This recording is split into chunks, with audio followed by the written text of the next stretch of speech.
Welcome to your 2016 Money in the Bank preview and predictions for Knick Knack News.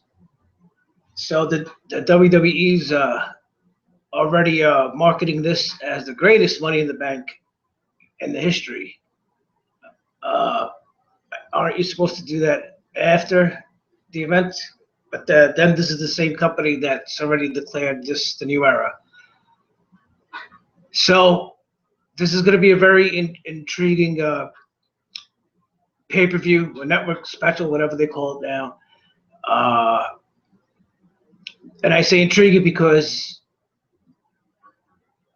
next month, a month from now, July 19th, they're going to have the brand split and the draft. So I don't really see anything too major happening in this pay-per-view. And I find myself saying that for every pay-per-view. But at least on paper, we have a few very good matches with the Money in the Bank contract match and AJ Styles versus the returning conqueror, John Cena. And, of course, your main event will be the reigning WWE champion, Roman Reigns, against the returning Seth Rollins. So there'll be I'll get back to those matches, but first we'll get started with the preliminary time fillers. And they shouldn't be time fillers. I think every match should have at least an interesting storyline or mean something, but we can't have everything, can we? So the kickoff, two kickoff matches, pre-show matches, I guess, will be Dolph Ziggler versus Baron Corbin. These guys already have they've been feuding with little fanfare and attention. This is obviously to get Baron Corbin over. Dolph Ziggler, how he's fallen. This used to be one of the most popular performers in the company, a former champion, a former heavyweight champion, and he's reduced to the opening match, doing jobs. And I can't see him winning this match. This is obviously a match to get Baron Corbin over and build him up. A lot of people like Baron Corbin. Well, I'm still on the fence about him. I have to see some more about him. So I'll say Corbin will definitely probably win this match. Next will be Sheamus versus Apollo Crews, and we want to talk about how much the mighty have fallen. Wasn't Sheamus just a few months ago the WWE champion, going up against Reigns? That was a mistake in my opinion, but he's going up against up-and-coming Apollo Crews. A lot of people are high on Apollo Crews. I think he has a good look, but he's still green, and I don't think he's going to go over in this. Knowing Sheamus's track record, Sheamus, if you notice, he rarely ever loses.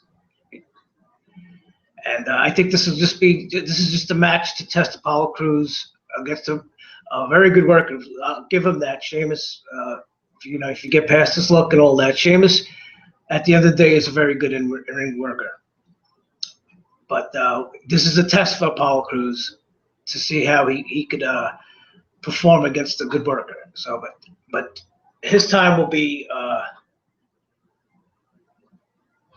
in the future if he can pass this test, and many others to come. So Sheamus in this one, probably he'll won't be a clean victory, but he'll probably just do something and squeak out the win. And the next match, the U.S. Championship match, the greatest United States, the self-proclaimed greatest United States champion, Rusev, with Lana, against the returning, another guy's returning, Titus O'Neil, returning from suspension. And it's just so transparent, after Titus got suspended back in February, was it? Or January? The WWE received negative press about suspending him. They were even accused of being racist, which I don't think they are. Just the only color WWE and Vince sees is green. And it's clear that that's the only reason why he's in this match. I mean, not that he's not talented enough, but they're just throwing him an apology, I guess. I don't think he's gonna take the title from Rusev. If he does, I don't see him even holding it for more than a week. I think if Titus won the title, I think Rusev would win it back on the following night on Raw. So I think it's safe to say put your money on Rusev in this one. I think he's gonna break Titus's back and humble him. Then we have the 4-way tag team match with the New Day. I know there's a lot of fans with New Day fans. I'm not. I'm a self-proclaimed New Day hater. If you like them, more power to you. That's not my cup of tea. They're going on almost on a year run with the titles, and it's not due to their ability in the ring. It's due to their unexplainable popularity. But they're going to be facing the club with Carl Anderson, Luke Gallows versus Enzo and Cass, and against the Vaudevillains, Aiden English and Simon Gotch. If you want to work the prediction backwards, I doubt the Vaudevillains are winning this match, so you can eliminate them. I think it might come down to the club and New Day. I only say that because the club is the other heel tag team in this match. So I couldn't see Enzo and Big Cass going up, being left to face the New Day. That's WWE doesn't do things like that. But I think the New Day will keep their titles for another month at least because their popularity is still high. But I think the club will be the team to dethrone them, and then they'll probably drop the straps to Enzo and Big Cass at SummerSlam.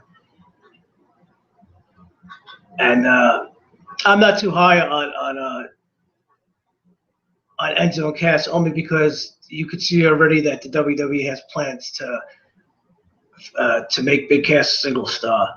So and I'm not too sold on Enzo's in-ring work, but that's my opinion. I think it'll be the New Day holding the titles at least for another pay-per-view. And next we move to the women's match. Women's champion Charlotte, sans Ric Flair, and Dana Brooke will go up against Natalya and Becky Lynch. I don't want to say this is the bathroom break match because these women are talented and given time and space, they can put on a great match. But I don't think they will. And I think maybe because the title's not on the line, I think the baby faces will go over in this match. And maybe there'll be some friction between Charlotte and Dana Brooke. Maybe Dana Brooke will cost them the match, and we'll see some friction there. Who knows? Your guess is as good as mine. But if for prediction's sake, I'll take the baby faces, Natalya and Becky Lynch. And next, moving on, we have the Money in the Bank ladder match for the contract. As we all know, winning the Money in the Bank contract gives the performer very good odds of becoming champion. I think 14 out of 16 cash-ins have resulted in championship wins. There's rumors that people say this year the cash-in will be a fail. Whoever cashes in, this Money in the Bank will be a fail. I don't know. I don't think the creative knows. I think they go from week to week. I think they're very, very short-sighted, and I don't think these days they have long-term plans. But the contestants was going to be Dean Ambrose, Kevin Owens, Cesaro, Jericho, Del Rio, and Sami Zayn, and we'll do a reverse elimination like we did with the tag team. I don't think Del Rio is going to come away with the contract. It would make no sense for him to. I don't think Sami Zayn's going to have a shot at winning it. They're building him up as the underdog, and his losses will continue to mount.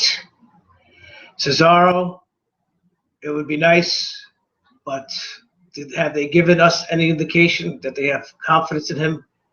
No. That leaves Jericho, Owens, and Ambrose. And you would want the Money in the Bank winner to carry around the case and be entertaining. Usually it's a heel. Jericho, I really don't think he would serve a good purpose winning the Money in the Bank.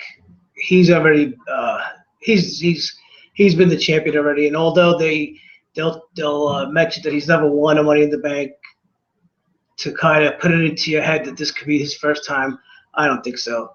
You have to use logic here. So that leaves Ambrose and Owens. And if you've seen, Owens has been getting a very big push. He's really he's jumping for the proverbial brass ring. You know, he does commentary. He's entertaining every week. His ring work is good, and that leaves Ambrose.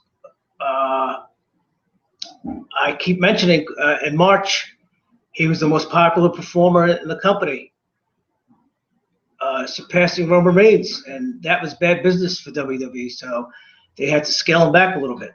They put him in a no-win situation against Brock Lesnar at WrestleMania, and I know a lot of people say, well, Frank, he's still popular. Yes, he's still popular.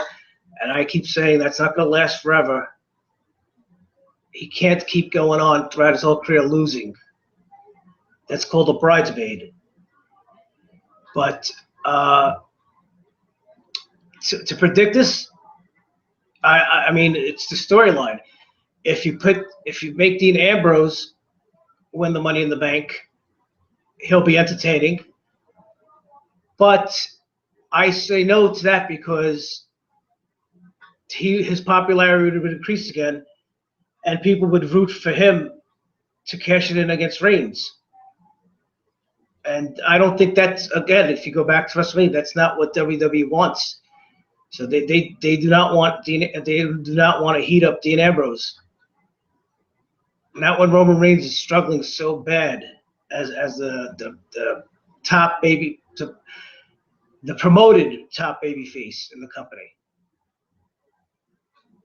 That would be the worst thing, I think, for the WWE's plans.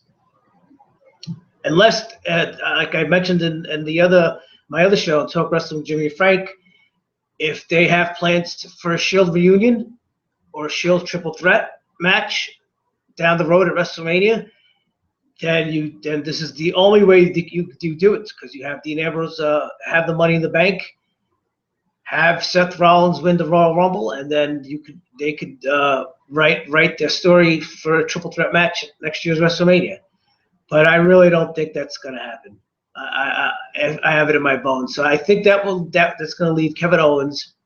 I could see him being entertaining every week, carrying the contract and bragging and going on announcing on the announce team and bragging about it. But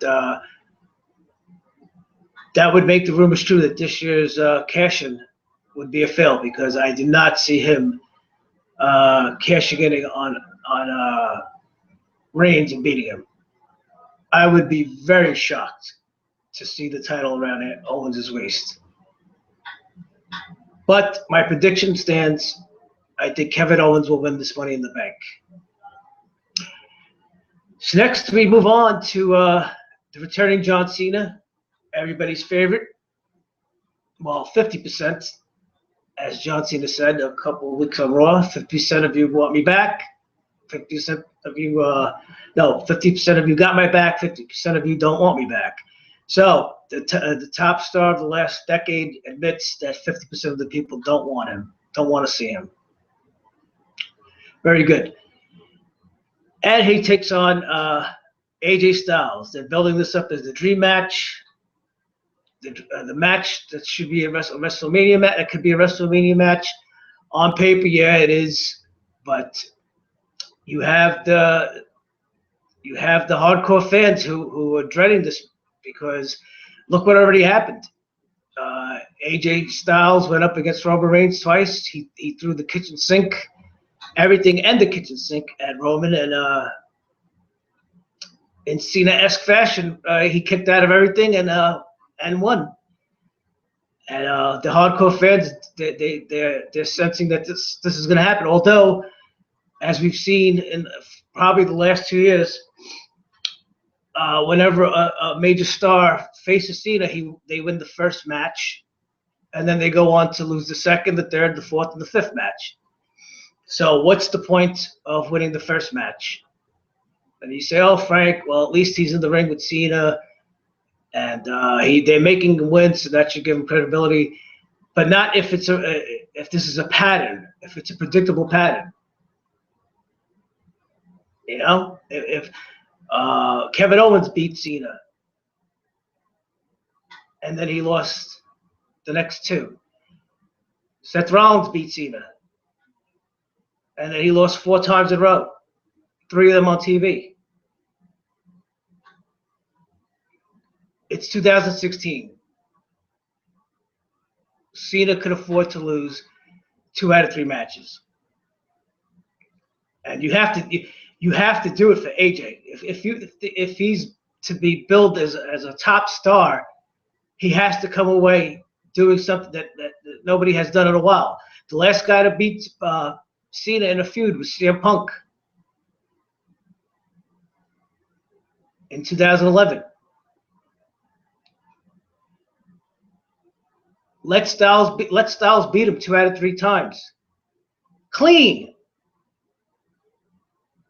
As long as the matches are great, what difference does it make? How many times does Cena have to win? He's beaten everybody. I mean, they want to build this as the new era,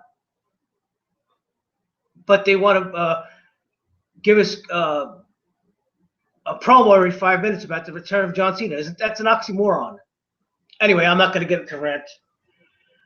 I think AJ's definitely going to win this match, not because of the pattern, because if you Google search, AJ's slated to be on the Stone Cold podcast Monday nights, which would be the June 20th. So I don't think he's going to lose to Cena and then show up to the podcast. So I think the WWE is, at least for now, showcasing AJ as a main eventer, and he needs a win. But like I said, as long as the matches are good,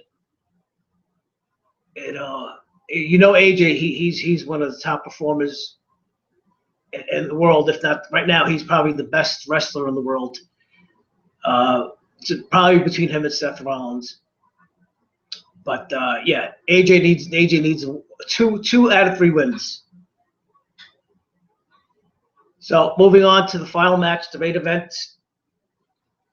You got the returning Seth Rollins coming back from his really bad knee injury. He tore up his knee really bad a while back, and he was forced to drop the title. And now he goes up against former Shield member Roman Reigns. We all know the story with Reigns. Reigns is billed as a top babyface. He gets booed by 90% of the crowd. He's not a good guy. He's not a bad guy. He's the guy. But from what I've seen, and I don't hate Roman Reigns. I actually want to root for him. but he's not in this role. He's an obvious failure in this role as the babyface. And we saw when Seth Rollins came back at Extreme Rules, the crowd popped when he pedigreed Reigns. And the next night on Raw, he got a hero's welcome, and the crowd was basically christened him to be the top babyface. They were behind him, and WWE just popped the balloon by making Rollins go heel. And yeah, and that's another thing. When people say these days, "Oh, there's no heels, or there's no baby faces, it doesn't matter," baloney. Baloney. You know that, and I know that. Baloney. Your job as a baby face or a good guy is to make the crowd cheer for you, to feel sympathy for you when you're getting beat up by the bad guy, by the heel. Your job as the heel is to make the crowd hate you, to make the crowd boo you. If you can't do that, you're a failure. Whether it's your fault or it's creator's fault or Vince's fault. But I mean, like I said, I don't see anything big happening because of the coming draft. I don't think they know what they're doing right now. I don't think they even know who they're going to draft on which show. And I definitely don't see Reigns dropping the title. They're not pulling the plug on him. I think I've been saying at minimum he holds the title until SummerSlam, and I think they go from there. They'll make a decision at SummerSlam whether he holds the title until next year's WrestleMania or they change plans. Will this match be good? Yeah, it'll be good. Reigns has good matches when he's in there with top-notch performers. You saw the last two pay-per-views against AJ Styles. Those are very good matches. When he's in there against a guy with his similar style or a brawler, not too good. Do I have to mention the stinker at WrestleMania with him and Triple H? All those all-time classics with him and Sheamus a few months ago? Yeah. But Reigns still has some holes in his game. If he's booked the right way, I think he could pull it off. But who knows? Who knows? They have so much money invested in him, so much TV time. That's why Vince is stubborn. We'll see. But for my prediction for this match, I would be floored if Roman Reigns didn't walk away with the championship intact. And it'll be interesting to see what happens on Raw the following night. I think the things to look for the following night, either maybe on this pay-per-view or on the Raw the following night, is maybe now with the draft looming, maybe we see some NXT call-ups. Maybe Finn Balor is waiting in the wings. Who knows? But this should be a pretty decent pay-per-view. Of course, unless Cena goes over. But no, I'm just kidding. It'll be good. All right, I hope you enjoyed this, and thanks for watching, and I'll see you soon. Bye-bye.